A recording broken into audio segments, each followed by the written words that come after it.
Queridos amigos, dentro de esta serie de videos que estamos haciendo en la serie de la interpretación de la Biblia hoy vamos a ocuparnos de un tema, espero que me salga bien, porque es delicado. Le he llamado expresiones gráficas en la Biblia. Podría haberle llamado expresiones escabrosas en la Biblia. Y voy a fijarme en dos pasajes del Antiguo Testamento. Uno del libro de los Números y otro del libro de Job. Y lo que quiero mostrar con este video es dos cosas. Una característica que tiene la lengua hebrea y en general las lenguas semíticas. La lengua hebrea del Antiguo Testamento es lo que se ha llamado, con fundamento, un fragmento de lengua. ¿Por qué? Porque del hebreo antiguo tenemos la Biblia y muy poquititas inscripciones, muy poquititos textos más.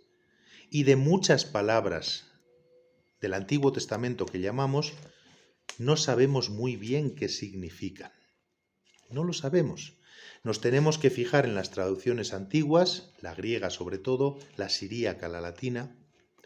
Nos tenemos que fijar en las exégesis tanto cristianas como judías antiguas y nos cuesta llegar, digamos, de un modo filológico moderno al significado de muchas palabras. Gracias a Dios, como les digo, tenemos la tradición y por eso algunos pues hemos decidido arruinar nuestra vida estudiando esas lenguas antiguas, el arameo, el griego, el latín. Pues hombre, para conocer mejor este fragmento de lengua que les decía que es el Antiguo Testamento. En el Nuevo Testamento no nos pasa eso, porque el griego es una lengua absolutamente oceánica en la que todos los términos están absolutamente bien conocidos por una literatura inmensa. Esto no nos pasa, como les digo, con el Antiguo Testamento. Y esto es lo primero que yo quería resaltar. Lo segundo es que nosotros occidentales estamos acostumbrados a un lenguaje, sobre todo abstracto, que viene de raíz greco-latina y de la filosofía especulativa que nace en Grecia. De hecho, la educación de nuestros niños está basada, bueno, debería estar basada, porque es un desastre la educación, pero debería estar basada en la adquisición de todo ese léxico abstracto que te permite acceder a la realidad. Las lenguas semíticas no son así. El hebreo antiguo de la Biblia no es así. Es una lengua que primero tiene poco léxico. Segundo, ese léxico es polivalente. Pero en tercer lugar y ante todo, no tiene tantos términos abstractos. Tiene sobre todo términos concretos y son culturas, las semíticas, que se fijan mucho en los aspectos concretos, en la persona. Son lenguas, vamos a decirlo así, más inductivas que deductivas. Parten de lo particular para expresar una verdad general, ¿no? No hacen deducción a partir de generalidades, no son abstractas, ¿no? Entonces, tengan claro esto para lo que voy a hablar. El primer pasaje del que les quiero hablar dentro de estas expresiones escabrosas en la Biblia está en el libro de los Números. El capítulo 5 del libro de los Números, a partir del versículo 11, habla de lo que se ha llamado la ley de los celos. Aquellos tiempos de hace 2500, de hace 3000 años, de hace 2000 años, no pueden ser tratados con anacronismo, con categorías actuales. ¿Qué pasaba si una mujer era descubierta en aquellos lejanos tiempos en adulterio?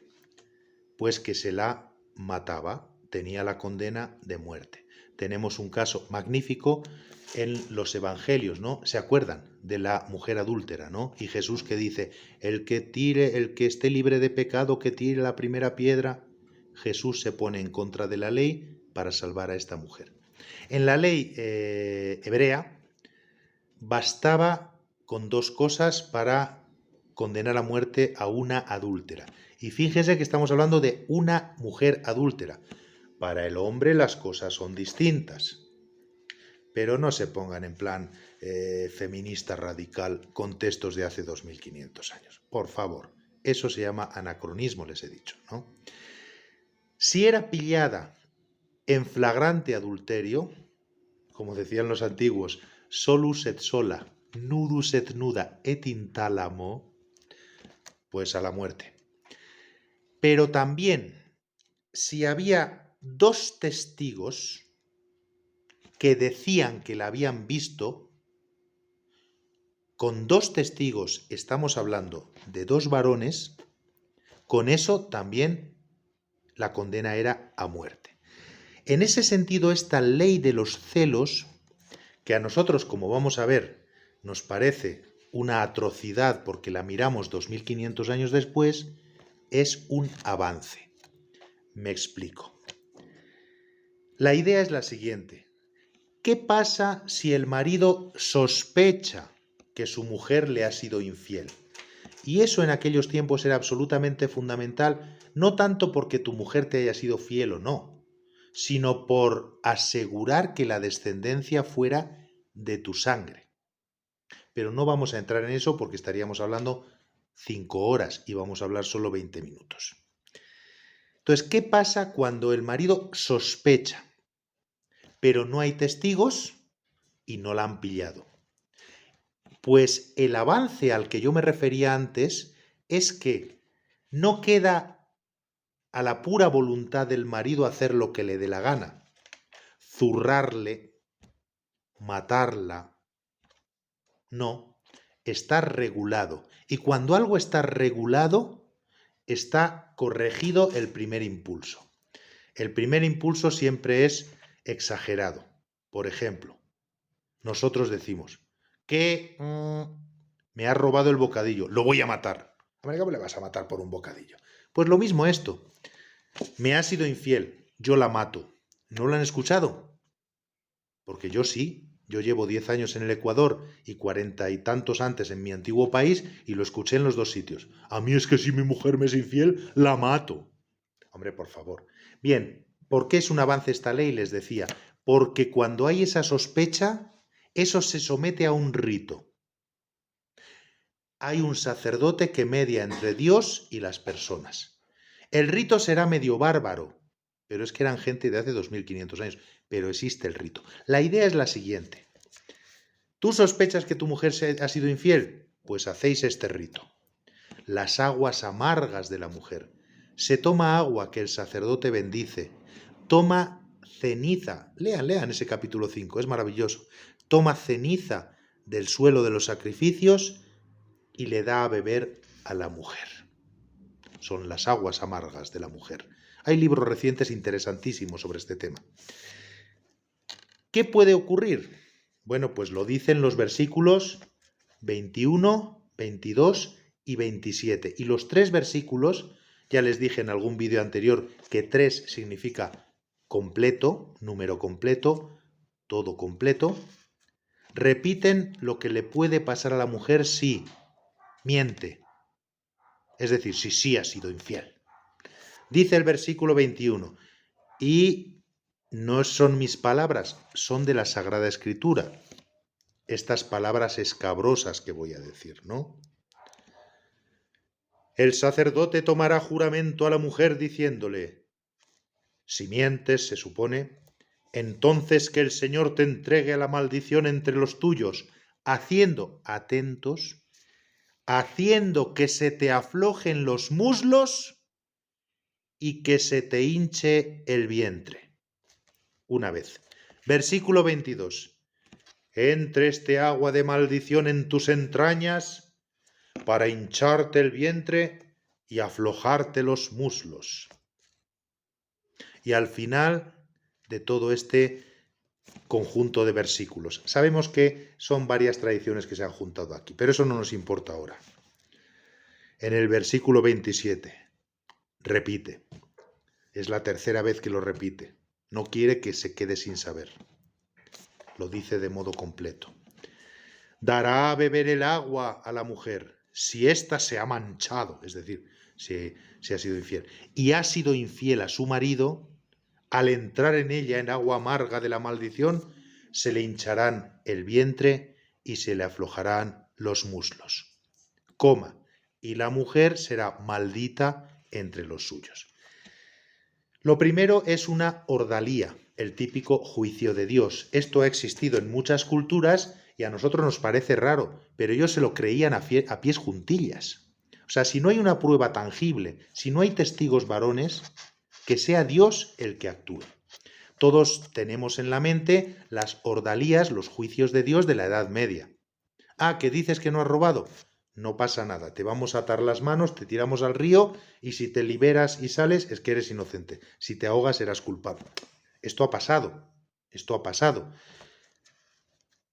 ¿Por qué traemos a colación estos versículos? Por esa idea. ¿Qué es la maldición que se le hace a lo que en aquella cultura era lo peor para una mujer?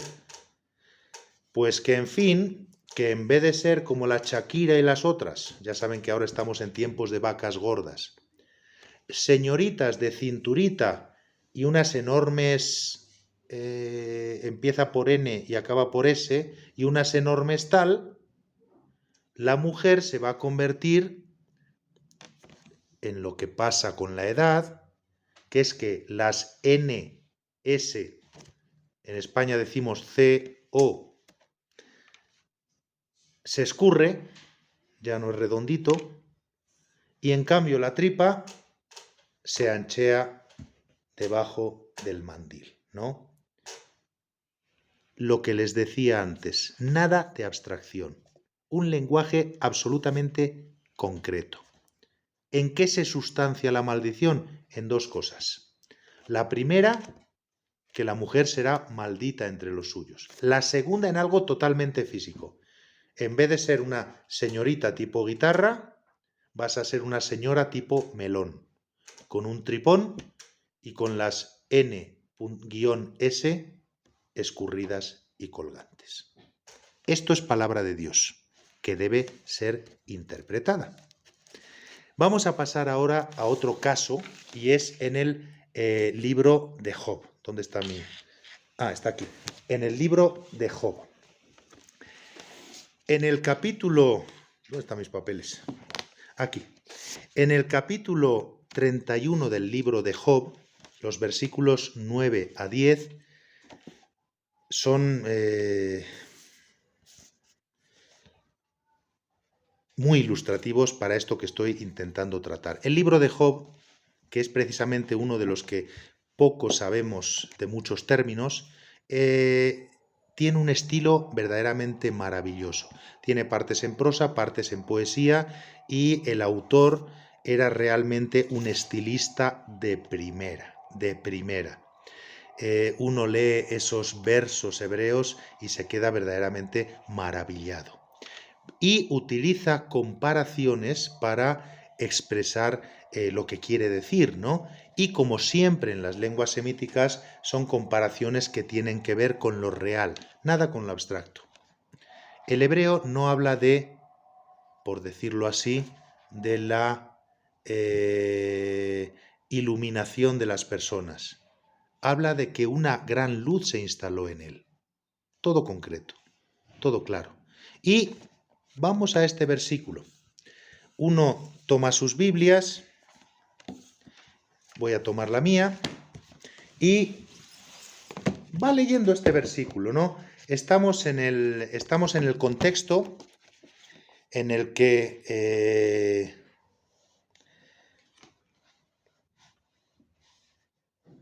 Job está protestando que él es inocente, que por qué le pasan estas cosas, etcétera, etcétera, ¿no? Y bueno, él va hablando y se pone a hablar de que él siempre ha sido bueno, por ejemplo, en el terreno de la fidelidad marital, ¿no? Y le dice a Dios, ¿no? Versículos 9 y 10 del capítulo 31. Si me dejé seducir por una mujer y aceché la puerta del vecino, versículo 10, que mi mujer muela para un extraño y que otros se acuesten con ella. Y uno dice, joder, bueno, pues está bien. O sea, que me pase a mí lo que yo le deseo a los demás. Pero los especialistas nunca nos quedamos ahí y de repente uno empieza a pensar, dice, a ver, ¿qué es eso de moler? Estamos hablando de los molinos manuales que había en todas las casas, ya saben, una piedra grande, luego la piedra que está encima se le da vueltas, para eso hay que agacharse, que mi mujer muela para un extraño, es decir, para otro marido, y que otros, en plural, se acuesten con ella. Vamos a mirar un poco de léxico, ¿no? ¿Cómo es eso en hebreo? ¿Cómo es eso en hebreo? Bueno, pues el especialista toma su Biblia hebrea, voy a intentarle mostrársela, bueno, está al revés, ¿no? Y va a estos versículos y empieza a leer. Ahora viene el toque pedante en que yo leo en hebreo, ¿verdad? Dice así: Im nifta libbi al isha ve'al petach rei agavti. Ahora el versículo 10. Titchan leacher ishti ve'aleija yichreun ajerin. Y entonces uno se queda maravillado. Ahí se emplea un verbo que es la raíz trilítera kaf, resh, ain, kara, para eso que púdicamente el traductor al español ha dicho y que otros se acuesten con ella. No. El verbo kara significa agacharse, inclinarse, ponerse de rodillas. Y la Biblia hebrea lo utiliza, por ejemplo, para agacharse, inclinarse, ponerse de rodillas ante Dios, ante el amo para pedirle algo.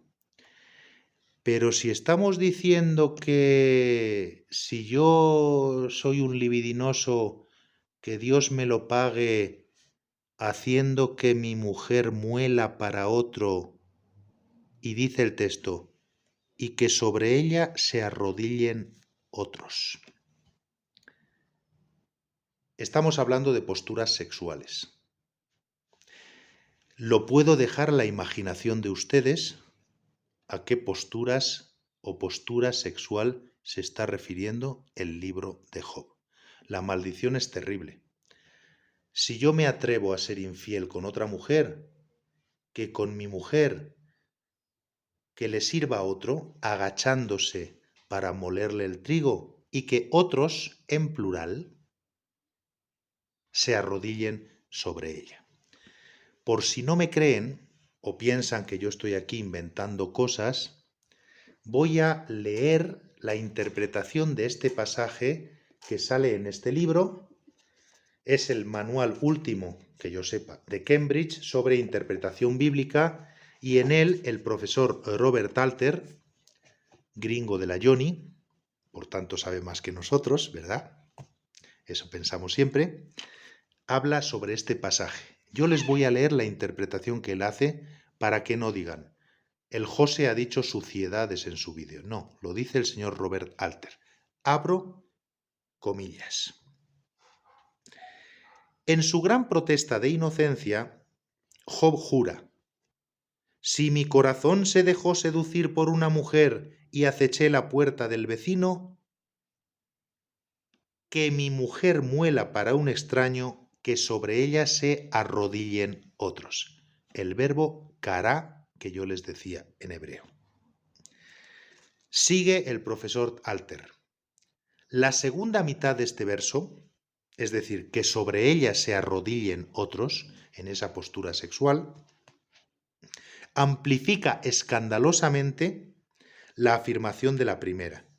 En lugar de las decorosas locuciones bíblicas habituales para significar el acto sexual, conocer, entrar, acostarse con, tenemos una imagen física de varones montando a la esposa de Job. Y no solo un amante, como en el primer hemistiquio, el de moler, sino varios. La imagen sexual no es solo una intensificación del moler del primer hemistiquio, sino que nos fuerza a releer este primer hemistiquio como metáfora grosera, moler. Metáfora grosera, no hay que explicar más, en vez de como expresión literal. Al principio el verso parece presentar una progresión de una imagen doméstica, el cumplimiento por parte de la mujer del deber conyugal de moler harina, pero para otro hombre, a otra de subyugación sexual. Pero entonces el segundo mistiquio invita a revisar la interpretación del primero. La molienda, acuérdense, piedra grande, piedra pequeña, con el palo se muele. La molienda se ve ahora como figura de la extenuante participación física de la mujer en el acto sexual. Cierro comillas. Creo que todos tendrán claro ahora a qué dos prácticas sexuales se está, creo, refiriendo este versículo del libro de Job. Aquí lo vamos a dejar y mi único mensaje es que pueden ustedes ver que en la Biblia hay de todo. Hay muchos contenidos que tienen que ver con la cultura de aquel tiempo, que se expresan de un modo crudo, gráfico, escabroso, y que esto también es palabra de Dios. La palabra de Dios tiene que ser interpretada. No podemos quedarnos en la literalidad. Eso es evidente. Sería monstruoso si lo hiciésemos con este versículo de Job. Pero de estas cosas, también de estas cosas, habla la Biblia. ¿Qué les voy a decir? ¿Se acuerdan cuando Judá, el hijo de Jacob, después de mandar a la esclavitud porque, bueno, no les apeteció mucho matarlo, a su hermano José, se encuentra con una prostituta al borde del camino, se acuesta con ella, le entrega el anillo en pago, luego tiene un... O sea, hay montones de cosas que son, como les digo, expresiones gráficas, escabrosas, crudas en la Biblia, tienen que ver con la cultura semítica y acabo de demostrarles, creo, que lo que dice el texto original, el texto hebreo, muchas veces cae en manos de traductores que ven lo que hay, pero no se atreven a traducirlo como es. ¿Cómo va a decir un texto sagrado esas guarrerías, esas porquerías? Las dice esas cosas. Es un texto literario y tiene de todo. En miles de páginas cabe todo. Gracias por escucharme. Nos vemos en cualquier otro vídeo sobre cualquier otro tema, sobre este libro literario que es, ante todo, la Biblia. Literario antes de ser considerado sagrado y norma de vida para los cristianos. También el ateo, cualquiera, también el budista puede leer la Biblia, como yo puedo leer tranquilamente, pues qué voy a decir, los maravillosos textos hindúes, el Bhagavad Gita, el Sagrado Corán o textos taoístas o textos de Stalin o de Lenin o de Marx si yo quiero conocer sobre la filosofía y la literatura de esos autores. Un abrazo.